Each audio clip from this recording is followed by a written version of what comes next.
नमस्कार मंडळी, तुम्ही पाहताय जनसंवाद. महाराष्ट्राच्या राजकारणात पुन्हा एकदा मोठ्या उलथापालथीची चाहूल लागलेली आहे. दिल्लीत भाजपाच्या वरिष्ठ पातळीवर झालेल्या हालचाली, बंद दरवाजामागील बैठका आणि अचानक बदललेली राजकीय भाषा यामुळे एकच जोरदार चर्चा रंगलेली आहे. एकनाथ शिंदे यांचा गट आणि अजित पवार यांचा गट यांना सत्तेबाहेर काढण्याचा निर्णय भाजपाने घेतला आहे का, राजकीय वर्तुळात चर्चेला उधाण आलेले आहे.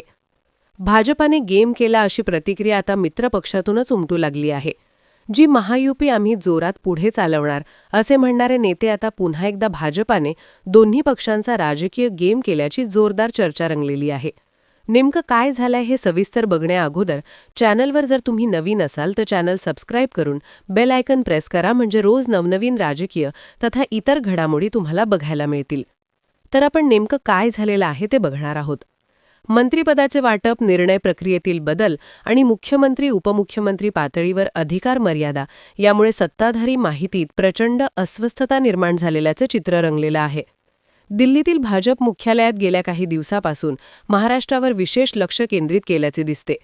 केंद्रातील वरिष्ठ नेते, संघटनात्मक पदाधिकारी आणि निवडक राज्यस्तरीय नेत्यांच्या बैठका सातत्याने होत आहेत आणि महाराष्ट्राच्या राजकारणावर दिवसेंदिवस मंथन होत चाललं आहे. महाराष्ट्राच्या राजकारणात भाजपासोबत दोन पक्ष आहेत. एकनाथ शिंदे यांच्या शिंदे गट आणि अजित पवार यांची राष्ट्रवादी. राष्ट्रवादी हा सेक्युलर आणि वेगळ्या विचारांचा पक्ष. त्यांना अनेक मंत्रिपदही महत्त्वाची दिली. त्यांचे अनेक जे आमदार मंत्री होणार नव्हते ते आमदार भाजपाच्या सत्तेत झाले. त्यामुळे आपसुकच भाजपाचा जुना कार्यकर्ता आणि नेता हा अनेक दिवसापासून नाराज आहे. ज्या राष्ट्रवादीच्या विरोधात भाजपा अनेक वर्षापासून लढत आहे त्याच राष्ट्रवादीच्या नेत्यांना भाजपाच्या सत्तेतली फळं चाखायला मिळत आहेत आणि आम्हाला काहीच मिळत नाही, अशी भाजपाच्या अनेक नेत्यांची, कार्यकर्त्यांची खंत आहे. त्यासोबतच एकनाथ शिंदे यांच्या जे काही महत्त्व भाजपाने वाढवून ठेवलेलं आहे त्यांना एवढं महत्त्व द्यायची गरज नाही, असं भाजपाच्या नेत्यांचं म्हणणं आहे. एकनाथ शिंदे यांना जेव्हा त्यांनी पक्ष फोडला तेव्हा मुख्यमंत्रीपद दिलं. मात्र आता त्यांची गरज नाही, त्यांना सोबत घेणं कितपत योग्य आहे असं अनेक जुन्या जाणत्या नेत्यांनी सांगितल्यामुळे आता भाजपा अमित शहा यांच्या निर्णयानुसार एकनाथ शिंदे यांचा गट आणि अजित पवार यांची राष्ट्रवादी यांना सत्तेबाहेर काढण्याच्या मोठ्या हालचाली दिसत आहेत. भाजपाच्या रणनीतीत आता स्पष्टपणे दोन मुद्दे अग्रक्रमावर दिसतात. भाजपचं पूर्ण नियंत्रणाखालील सरकारचा चेहरा हा महाराष्ट्रात असावा आणि स्वबळावर जास्त आमदार आल्यामुळे आता भाजपाचा मुख्यमंत्री आणि शेवटचा मुख्यमंत्रीपद सुद्धा हे भाजपाच्याच कार्यकर्त्यांकडे असावं असं भाजपाच्या नेत्यांना वाटत आहे. तसेच दुसरा मुद्दा म्हणजे मित्रपक्षांवरील अवलंबित्व कमी करणे. म्हणजेच एकनाथ शिंदे आणि राष्ट्रवादी अजित पवार यांचा आपल्याला काही गरज नाही, त्यांना आता सोबत घेण्यापेक्षा त्यांना दुसरीकडेच ठेवा आणि जी काही सत्तेची फळं आहेत ती भाजपाच्या शेवटच्या फळीतील नेत्याला, कार्यकर्त्याला द्यावीत, असं भाजपाच्या वरिष्ठ नेत्यांचं म्हणणं आहे. भाजपाने गेम केल्याची जोरदार चर्चा आहे. महायुती सरकार स्थापन होताना भाजपकडे असलेले संख्याबळ, संघटन आणि केंद्रातील सत्ता यामुळे शिंदे गट व अजित पवार गट भाजपवर मोठ्या प्रमाणात अवलंबून राहिले. मात्र सत्तेत सहभागी झाल्यानंतर परिस्थिती बदलत गेली. सूत्रांच्या माहितीनुसार महत्त्वाची खाती भाजपकडे राखून ठेवण्यात आली नव्हती, ती अजित पवार आणि शिंदेंना देण्यात आली. त्यामुळे आमचा सत्तेचा आणि एवढी मंत्रिपदं असून फायदा काय, असेही म्हणत आहेत. त्यातच एकनाथ शिंदे हे मुख्यमंत्रीपद एकदा मिळालं, परंतु त्यांना परत एकदा पाहिजे होतं. तेव्हापासून देवेंद्र फडणवीस आणि भाजपवर शिंदे नाराज आहेत आणि त्यांच्या ज्या योजना आहेत त्यासुद्धा भाजपाने कमी केलेल्या आहेत.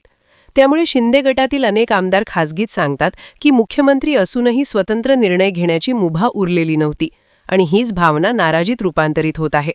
तसेच अजित पवार यांनी भाजपासोबत जाण्याचा निर्णय घेतला तेव्हा सत्तास्थैर्य आणि विकास मुद्दे पुढे केले होते.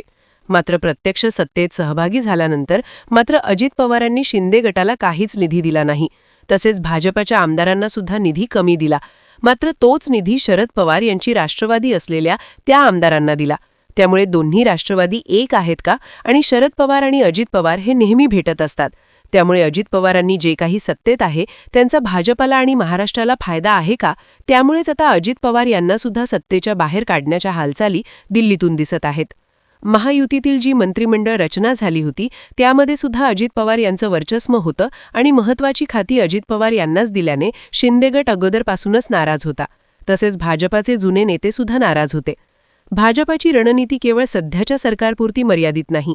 आगामी येणाऱ्या प्रत्येक निवडणुकीमध्ये 100% भाजपच आली पाहिजे असे दिल्लीवरून आदेश आल्याने आता शिंदे गटातील ज्या काही महत्त्वाच्या नेत्यांना आणि अजित पवारच्या महत्त्वाच्या नेत्यांना सत्तेबाहेर काढून पुन्हा एकदा भाजपाचाच मुख्यमंत्री आणि तो शेवटच्या कार्यकर्त्यापर्यंत भाजपालाच जे काही सत्तेची फळं पाहिजेत असं त्यांनी निर्णय घेतलेला दिसत आहे. त्यामुळेच आता राजकीय भूकंप होणार का याकडे लक्ष लागलेलं आहे. जर भाजपने खरोखरच कठोर निर्णय घेतला तर महाराष्ट्रात मोठा राजकीय भूकंप होऊ शकतो. त्यामुळे सरकारमध्ये आता कोण राहणार आणि कोण सत्तेत राहणार याकडे तसेच नव्या आघाड्यांचे सुद्धा संकेत मिळत आहेत. त्यामुळे आता विरोधकांना मोठी संधी मिळालेली असून विशेषतः ठाकरे पक्ष आणि शरद पवार गट यांना ही परिस्थिती राजकीय संजीवनी ठरू शकते. आणि येणाऱ्या ज्या स्थानिक स्वराज्य संस्थांच्या महत्त्वाच्या निवडणुका आहेत त्यामध्ये उद्धव ठाकरे यांना मुंबईसहित अनेक महत्त्वाच्या नाशिक असेल, छत्रपती संभाजीनगर असेल अशा महत्त्वाच्या निवडणुका जिंकण्यात चांगलंच यश मिळू शकते. तसेच पुणे महानगरपालिका असेल किंवा इतर पश्चिम महाराष्ट्रात राष्ट्रवादी शरद पवार यांना सुद्धा आपले पाय पुन्हा एकदा मजबूत करण्याची संधी मिळू शकते. त्यामुळे आता भाजप एकनाथ शिंदे आणि अजित पवार यांना सत्तेच्या बाहेर कधी काढते आणि त्याचं जे काही संधीचं रूपांतर नेमकं कशात होतं याकडे सुद्धा लक्ष लागलेलं आहे. एकनाथ शिंदे आणि अजित पवार यांना सत्तेबाहेर जाणार का हा प्रश्न जरी आजच चर्चेत असला तरी भाजपाच्या हालचालींमुळे ही चर्चा गांभीर्याने घेतली जात आहे. आणि भाजपाने सोबतच्याच महायुतीच्या मित्रपक्षात भाजपाने गेम केला असा आरोप भाजपावर अगोदर होत होता आणि त्याची आता प्रचिती हळूहळू एकनाथ शिंदे आणि अजित पवार यांना येत आहे. त्यामुळे महाराष्ट्र पुन्हा एकदा मोठ्या राजकीय वळणावर उभा आहे आणि पुढचा टर्न कुठे लागेल याकडे संपूर्ण महाराष्ट्रसहित देशाचं लक्ष लागलेलं आहे. मित्रांनो, तुम्हाला काय वाटतं?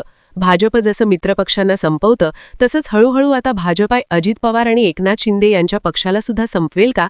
तुम्हाला काय वाटतं? तुम्ही सुद्धा तुमच्या प्रतिक्रिया कमेंट बॉक्समध्ये सांगा. आणि अशाच राजकीय घडामोडी जाणून घेण्यासाठी आपल्या जनसंवाद या चॅनलला सबस्क्राईब करा. धन्यवाद.